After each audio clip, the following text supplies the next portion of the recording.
Assalamualaikum warahmatullahi wabarakatuh. Ini kita mau review boiler cabai rawit. Eh, apa ini ya? Tipenya LX berapa gitu ya? Terus kapasitas 300. Ini model kombi. Dia pakai blower dorong 3 inci. Blower dorong 3 inci. Terus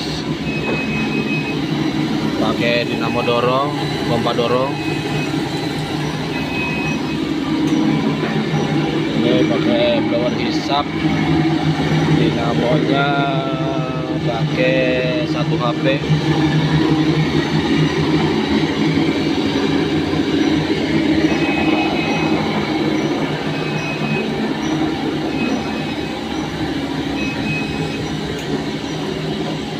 Ini ada kontrol air. Nah, ini air di sini. Nanti kalau dia turun 3 atau 5 cm dia bunyi lagi alarmnya untuk ngisi air lagi. Nah, kayak gitu dia bunyi isi air berarti.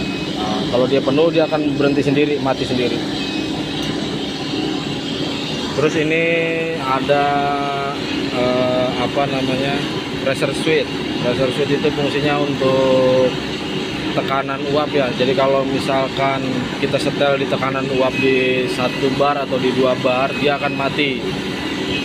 Dia akan mati, blower belakang dan blower depan dia mati. Nah, hidup lagi nanti kita setel lagi di angka 1 kayak gitu misalkan. Jadi kurang uap dia nyala blower, cukup uap dia mati blowernya. Jadi untuk pemicu api besar nggak ada lagi. Ini tekanannya sekarang posisinya di 1,5 bar. Sekarang ini lagi mati ya, barusan mati. Nah, blower mati, depan mati, belakang juga mati.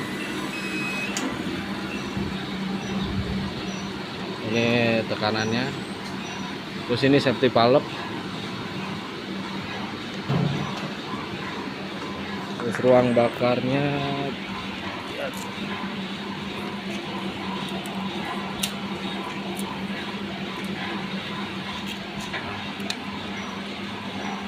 Ruang bakarnya cukup lumayan besar untuk kayu gelondongan yang seperti ini, yang di belah-belah gini, panjang 50 ini masuk.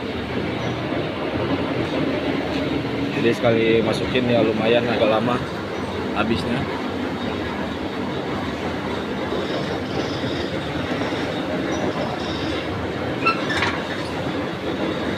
Terus untuk perawatan boiler ini, untuk perawatannya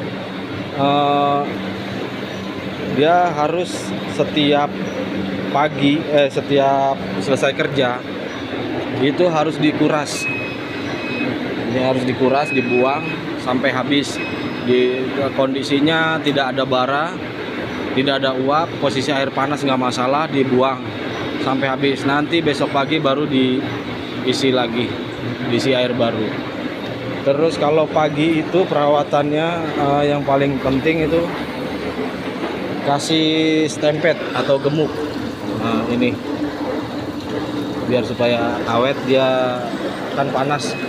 Kalau nggak ada minyaknya nanti cepat rusak.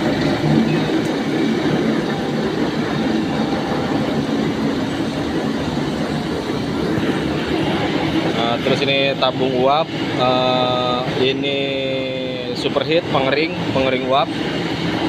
Jadi dari uap basah masuk ke superheat, pengering, keluar, masuk di tabung, lalu dikeluarin lagi ke pemasakan.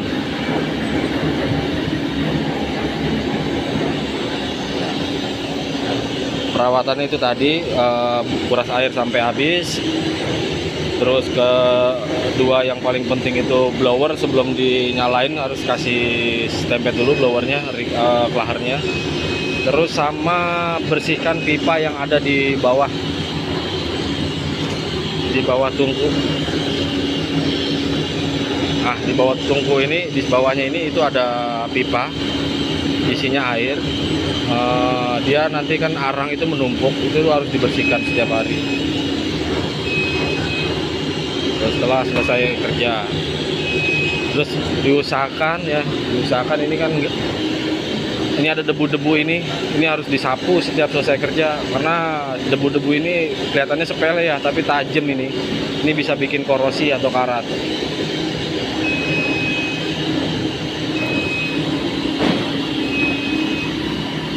Ini juga perlu dikuras bareng nanti selesai kerjanya. Terus ini untuk kaca, kalau mau bersihkan kaca yang kotor ini kita buka aja ini murnya, nggak usah pakai kunci karena ini kan kaca takut pecah ya, jadi kekerasan tangan aja. Ini dibuka terus dirojok dalamnya pakai kain atau tisu atau macam-macam lah, yang penting dia bisa bersih. Terus di dalam ini juga dia ada sticknya di dalam.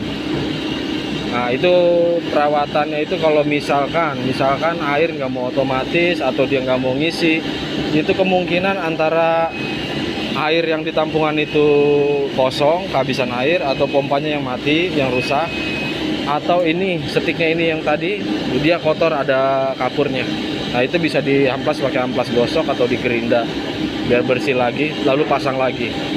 Kalau misalkan ini semua normal tapi masih nggak mau otomatis, berarti ini. Kalau ininya bersih masih dia nggak mau otomatis, berarti ada kerusakan di pompanya yang lemah, atau airnya yang telat, atau ini maaf ya saya pakai kayu karena ini panas. Padahal ini udah pakai apa namanya gasket lagi, peredam ya di bodinya ini. Nah ini kalau yang sering buntu ini karena kotor nih. Ini namanya cek balep. Jadi kalau misalkan terkendala air balik atau dia nggak mau ngisi, si katupnya ini biasanya ada kapur atau kerak-kerak yang nempel di katupnya, biasanya gitu. Jadi untuk perawatannya ini di sebulan sekali ya, sebulan sekali atau seminggu atau 2 minggu sekali tergantung airnya. Ini dibuka aja atasnya atau dibuka semua, direndam pakai solar, dikerok atau gimana, yang penting dia bisa bersih, lalu pasang lagi. Kalau memang udah dibersihkan tapi masih nggak bisa, ini tetap harus diganti gitu. Ini yang paling penting sama dinamo tadi. Terus kuras air, bersihkan pipa yang di bawah untuk perawatannya. Terus apa lagi ya?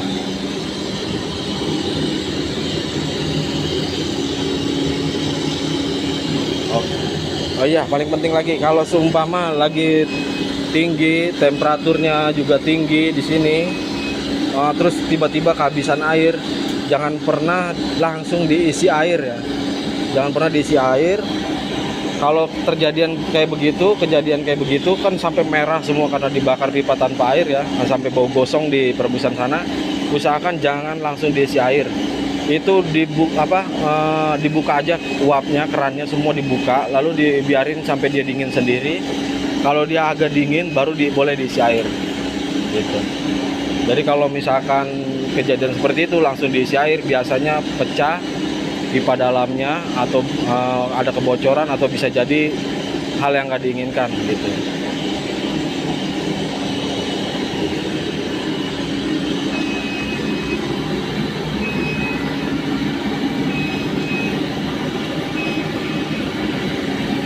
Oke, itu aja review boiler ini. Terima kasih. Wassalamualaikum warahmatullahi wabarakatuh.